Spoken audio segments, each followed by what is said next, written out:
Halo sahabat Sakawarga, ketemu lagi di kanal ini. Selamat pagi, siang, sore, dan malam. Semoga kita dalam keadaan sehat dan waras tentu saja. Hari ini saya silaturahim ke teman-teman muslimat ya. Betul. Nahdlatul Ulama Pekalongan. Jadi saya ada di Kota Batik.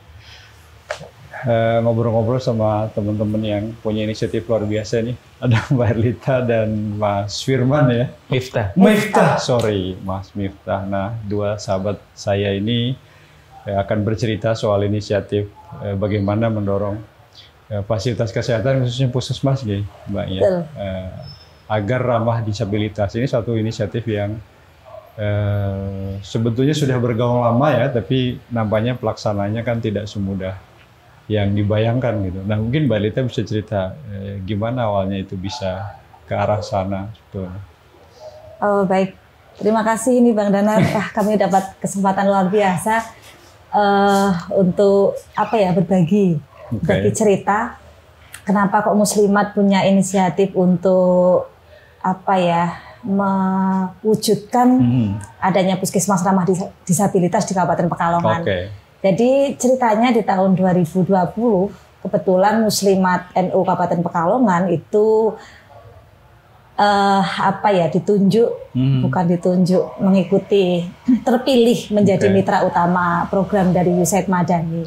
Dan kebetulan realisasi program itu diantaranya terbentuklah satu forum simpul belajar yang kami sebut sebagai Forum Serasi Madani. Kami namai forum itu Forum Serasi Madani Kabupaten Pekalongan. Dan di dalam forum itu ada 16 anggota, di mana anggotanya ini dari beberapa organisasi ya. Ada 10 dari OMS, 2 LSM, dan 2 perguruan tinggi sama 2 media. Nah, salah satu organisasi masyarakat sipil ini. OMS itu maksudnya adalah termasuk ormas di dalamnya? Iya, betul. Organisasi masyarakat sipil. Ormas. Ini diantaranya itu ada yang dari Perkumpulan Penyandang Disabilitas, PPDFI, yang kebetulan masuk saat itu kami di anggota itu dari disabilitas fisik. Nah, dari sinilah kami mendapatkan informasi terkait dengan pelayanan di puskesmas yang ternyata di beberapa hal itu masih ada yang belum bisa memberikan satu layanan yang sesuai dengan apa yang dibutuhkan oleh kawan-kawan disabilitas. Itu awal mula kenapa kok akhirnya Muslimat dan kawan-kawan Forum Serasi Madani fokus ke perwujudan puskesmas ramah disabilitas. Nah, tapi sebenarnya kan kalau kita bicara soal fasilitas kesehatan atau fasilitas pendidikan agar ramah, biasanya kan disebut sebagai kelompok rentan ya, Mbak ya. Betul. Iya Mas ya. Itu kan sebenarnya diskusinya udah panjang tuh, Mbak Lita ya.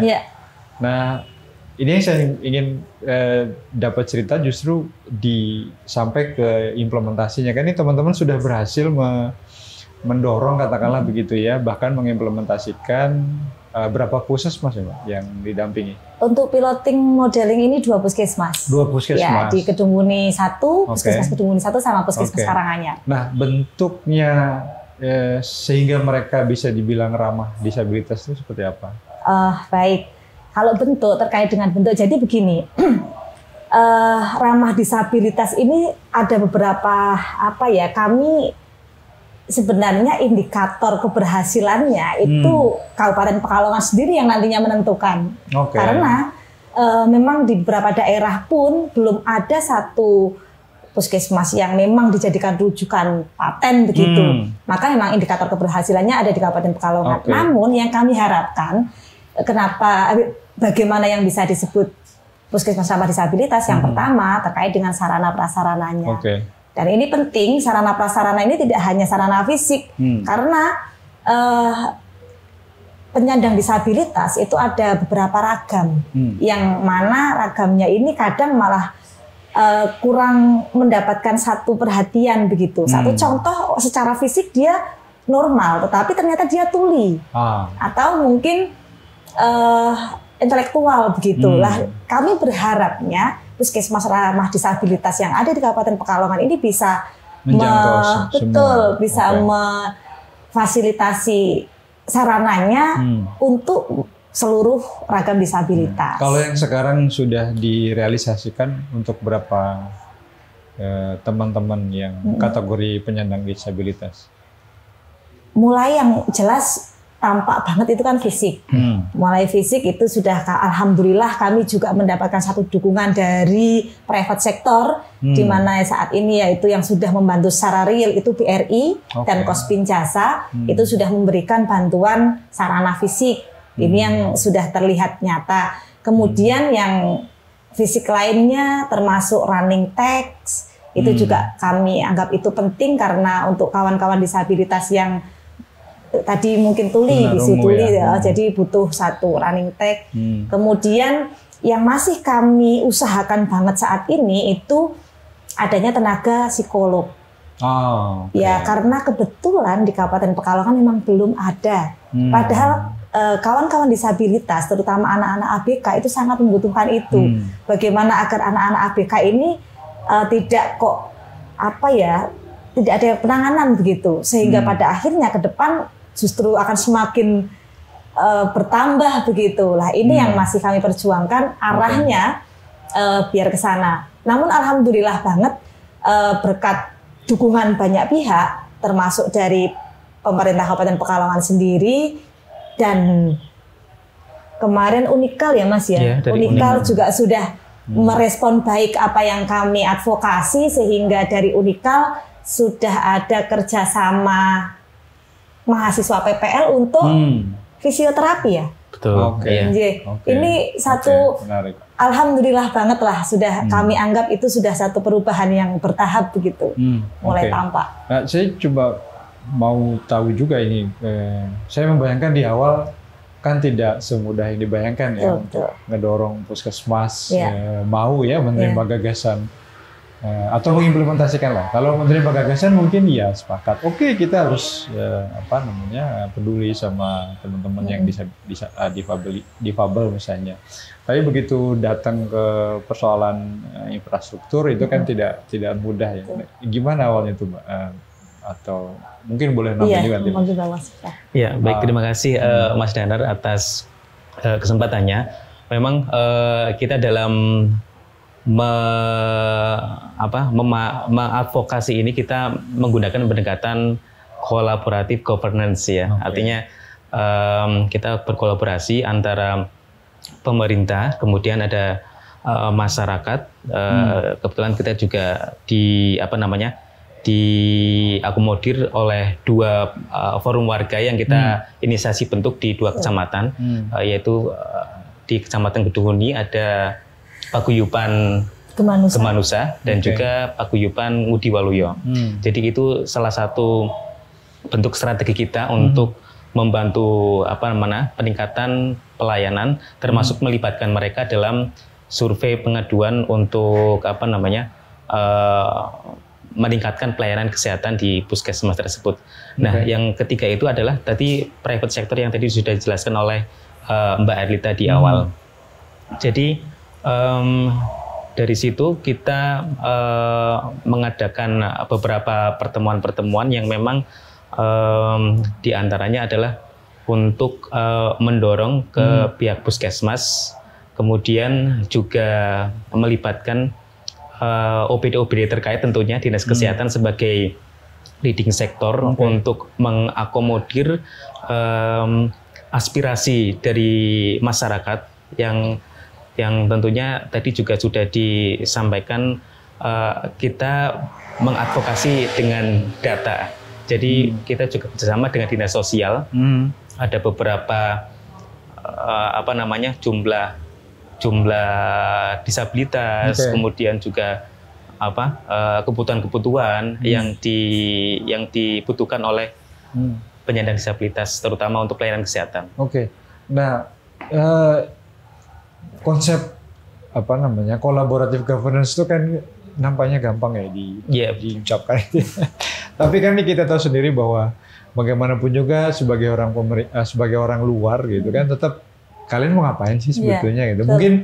Meskipun mungkin ya teman-teman muslimah, teman-teman Fataya, teman-teman NU itu udah cukup dikenal mungkin ya di Kota Pekalongan, di Kabupaten Pekalongan. Pun demikian ketika mau mendekat dengan katakanlah mengusulkan sesuatu sampai ke implementasi itu kan seringkali dianggap kalian ngapain sih ikut campur gitu. Apalagi kami nggak punya cukup anggaran nih. Kalian teman-teman ngalamin kayak gitu nggak di awal-awal? Jelas lah saya kira. Saya kira nggak hanya kami yang di Kabupaten Pekalongan, sebelum-sebelumnya pun banyak organisasi masyarakat sipil yang seperti itu. Cuman begini, di Forum Serasi Madani ini kami punya tagline memang untuk belajar bersama dan aksi bersama. Nah inilah kunci kami. Sebelum kita beraksi, kita bekali dulu. Kita belajar dulu apa sih yang akan kita advokasi begitulah. Bekal inilah yang menurut kami penting, termasuk dalam pengumpulan data, sehingga ketika kita bertemu dengan pemerintah begitu, kalau kami sebut orang-orang pintar lah ya yang berada di pemerintahan, kami punya argumen begitu, bahkan kami bisa mempertahankan argumennya. Jadi memang ada beberapa prinsip forum, di antaranya itu yang pertama memang harus berbasis data.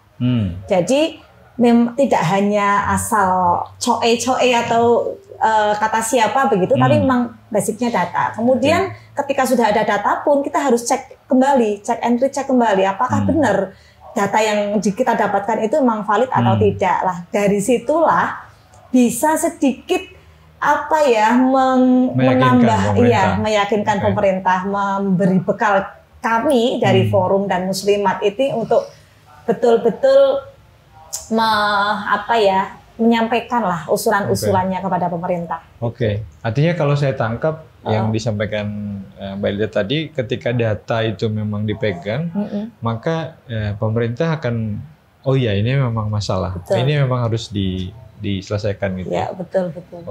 Nah, tapi apa yang membuat pemerintah akhirnya mau kita jalan bareng untuk memberikan tambahan fasilitas kepada teman-teman kita yang difabel, itu sebenarnya apa? Apa karena juga teman-teman datang, ini ada perusahaan, ada sektor private juga yang mau bantu, atau sektor private itu datang belakangan atau sejak awal? Enggak. Jadi begini, kami melibatkan private sector itu ketika awalnya kami di Forum Serasi Madani kan setelah menemukan satu isu tematik yang akan diusung, maka ada beberapa tahapan berikutnya.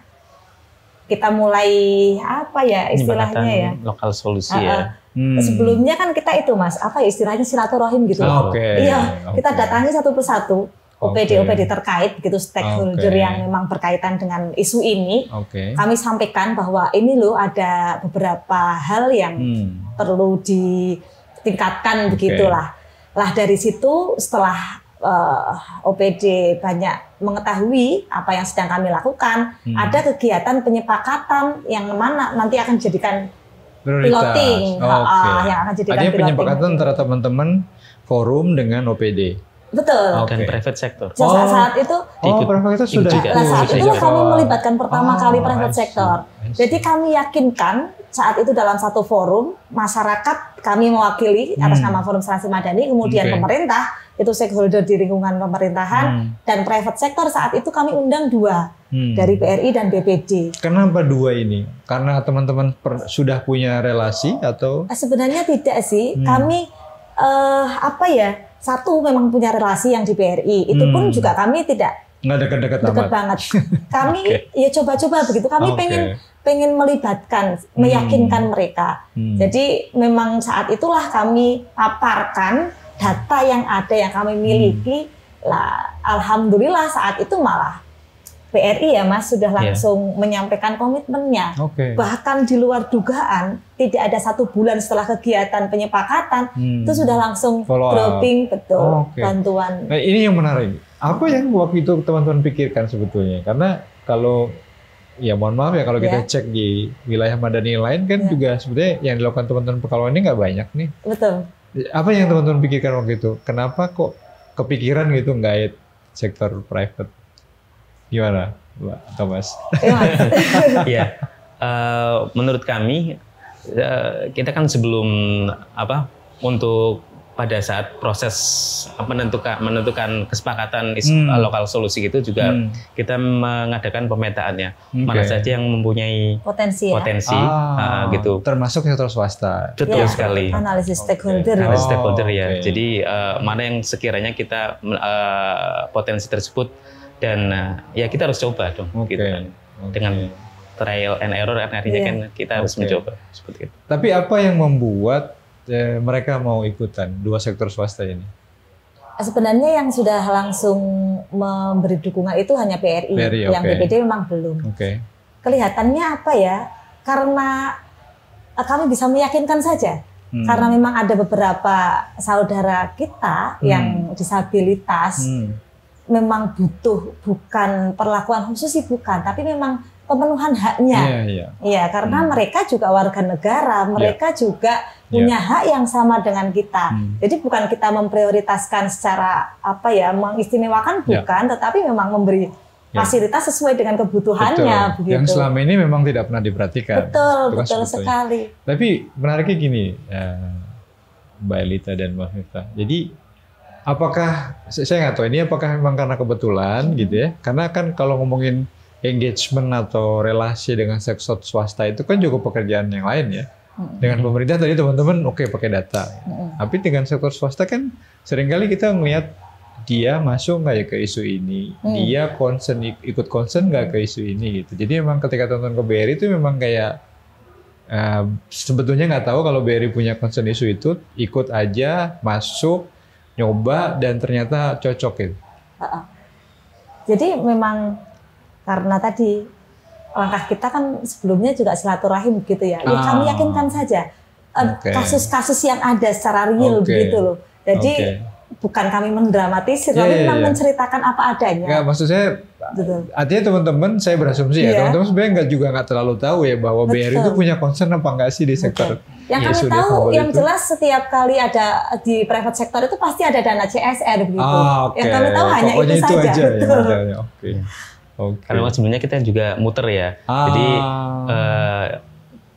kebetulan ketika kita berkunjung ke ke puskesmas, kemudian ke kecamatan, pas juga ketemu seperti bukan kasus, artinya kebetulan ketemu dengan yang namanya Kospinjasa di situ, silaturahmi dengan camatnya, terus akhirnya dari itu terbentuklah, yuk kita janjian ya, gimana dari mulai dari misalnya contoh Kospinjasa, dari mulai ketemu Kepala Kospinjasa Kajen, terus dilimpahkan ke Kospinjasa Kota Pusat, Kota Pekalongan seperti itu. Jadi kita nyebar dulu. Tadi yang sudah kami sampaikan kita pemetaan kita follow up dan kita tunggu hasilnya seperti itu. Oke. Jadi memang teman-teman kayak nyebar jaring aja gitu ya. Mana yang respon itu yang di follow up gitu. Iya langsung. Nah, tapi apa kemudian respon pemerintah maupun Vaskes ya dalam hal ini ketika teman-teman datang juga dengan sektor swasta gitu? Kalau respon pemerintah jelas yang kami tangkap sampai saat ini sih dapat maksudnya mengapresiasi lah. Kenapa? Karena sampai bisa meyakinkan private sector untuk bisa mendukung program ini begitu. Jadi jelas paling tidak kan membantu pemerintah juga untuk pemenuhannya. Tentu saja. Karena biasanya kan kalau kita ke pemerintah respon yang sering kita dengar kan keterbatasan sumber daya ya kan. Betul. Anggaran kami cuma sekian. Gitu.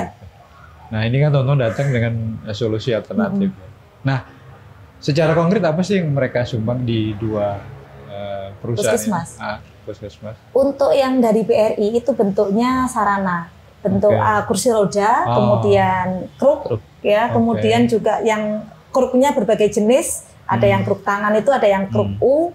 Sebenarnya kalau menurut kalau kami menilai bukan hal yang besar begitu nilainya, tetapi bukan itu yang kami nilai. Justru bentuk dukungan inilah yang luar biasa. Kemudian yang dari Kospinjasa berbentuk uang, itu arahnya untuk peningkatan forum dalam perwujudan puskesmas ramah disabilitas yang rencananya kami akan gunakan itu untuk studi banding apa ya istilahnya? Kalau istilah di Vaskes itu kaji banding begitu ke daerah lain yang memang ada puskesmas ramah disabilitas. Kemudian kami belajar ke sana. Sebenarnya harusnya puasa kemarin ya Mas? Ya, sebelum Lebaran. Sebelum Lebaran, tetapi tertunda karena beberapa hal yang insya Allah akan segera diwujudkan di besok-besok ini. Ya, Mas, ya. Nah, sekarang apa sih yang teman-teman refleksikan gitu dari proses ini, masuk ke pemerintah, kerjasama dengan sektor swasta, dampingi kelompok rentan, katakanlah begitu. Apa yang teman-teman refleksikan? Oh ternyata bisa kok ya, ternyata gitu. Oh, ternyata kalau ini kita lakukan terus, maksud saya gini, karena bagaimanapun juga proyek itu kan ada limit waktu ya. Betul. Dan saya kok meyakini teman-teman sebetulnya tetap concern di isu ini. Insya Allah. Nah itu apakah sudah juga menjadi perbincangan di antara teman-teman? Insya Allah sih. Jadi begini, memang kebetulan saja karena isu yang digarap itu untuk kawan-kawan penyandang disabilitas, jadi jelaslah itu kegiatan kemanusiaan. Nah ini yang juga salah satu menjadi prinsip Forum Serasi Madani, betul untuk konsen di isu kemanusiaan. Jadi insya Allah lah setelah proyek ini selesai pun kami akan tetap jalan dengan bekal ilmu yang sudah didapatkan kami, insya Allah bisa untuk nantinya tetap mengadvokasi. Bahkan di bulan Juni ini ya, kalau insya Allah bulan Juni ini kami akan replikasi di puskesmas yang lain, karena di Kabupaten Pekalongan kan ada 27 puskesmas, baru 2 piloting modelingnya, insya Allah ada 2 puskesmas lagi untuk replikasi. Nah, replikasinya yang apa ya, kami sudah mulai memikirkan sebelumnya. Jadi kami begini, langkah kami itu menerobos di semua lini begitu. Maksudnya gimana, Bu? Menerobos semua lini?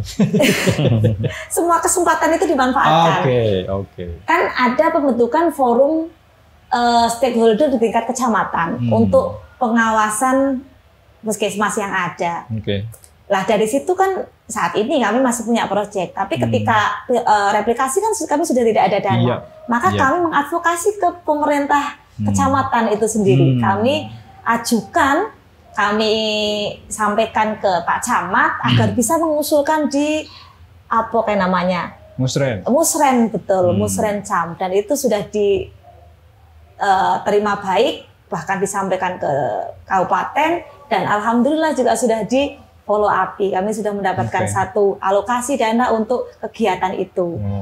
Ini salah satu bentuk replikasi yang insya Allah pembentukan stakeholder. Jadi tambah semangat ya kalau begitu. Makanya ini sudah kemarin waktu RKA atau apalah, kami juga diundang, kami juga dimintai saran dan seterusnya. Karena kami selalu sampaikan terus, kami serukan hal yang seperti ini. Mas Yunus ada tambahan? Iya, saya teringat ketika program Madani ini bergabung ke Muslimat, yang digembor-gemborkan adalah teori perubahan itu sendiri.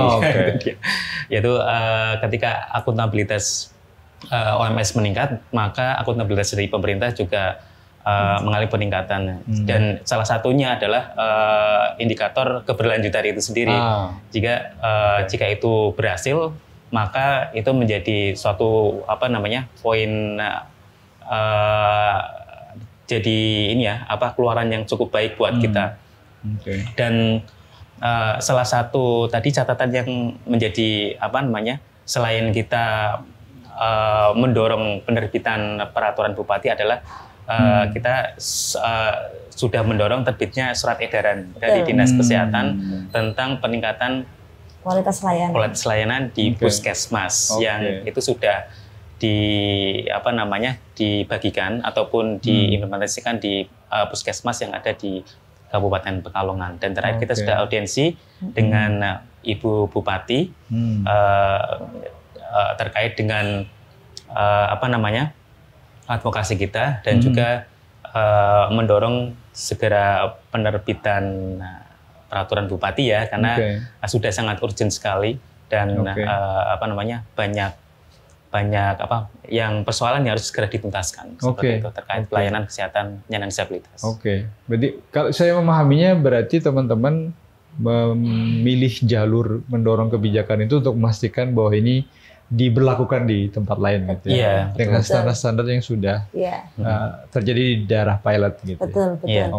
Jadi kemarin yang sudah dikeluarkan itu kan surat edaran untuk peningkatan kualitas layanan. Jadi ceritanya ketika ada kawan-kawan disabilitas yang datang ke puskesmas kok harus antri sama dengan yang lain, padahal mereka dengan keterbatasannya, maka minimalnya itu ketika memang ada kawan disabilitas itu prioritas. Jadi tidak perlu antri, bisa didahulukan begitu. Karena memang penanganannya beda ya. Betul. Dengan segala different ability-nya gitu ya. Nah ini yang terakhir. Ini muslimat tapi ada kesatria yang ikut serta. Ceritanya Mas.